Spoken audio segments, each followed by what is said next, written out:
البحث العلمي في هذا الميدان.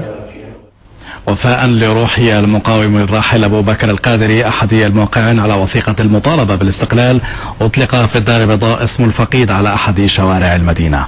ليلى عسلي وأحمد الحمري وباقي التفاصيل. بحيث معروف، شارع من الشوارع الرئيسية لمدينة الدار البيضاء أصبح اليوم يحمل اسم أحد رجالات الحركة الوطنية الموقعين على وثيقة الاستقلال، ومن العشرة الذين تقدموا بمطالب الشعب المغربي سنة 34 900 وألف، ألا وهو أبو بكر القادري، وجه من وجوه المقاومة ورموز الوطنية.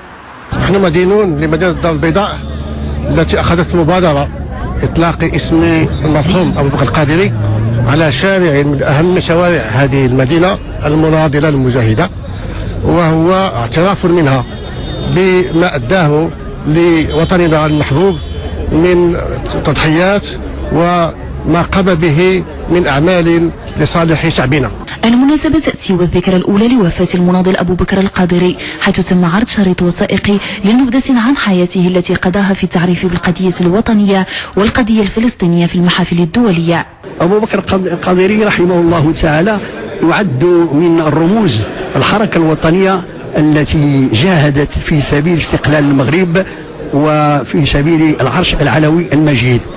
كان محبوب من لدن الجميع، كان رجل صوفيا، يعني مثلا يقدر ويفضل المصلحة العامة على مصالحه الخاصة. إطلاق اسم المجاهد أبو بكر القادري على أحد الشوارع الرئيسية لمدينة الدار البيضاء يعتبر امتنانا وتبجيلا لذاكرة الرجل ولمسيرته الوطنية الحافلة بالعطاء وبالتضحية وبالإخلاص للقيم الوطنية العليا.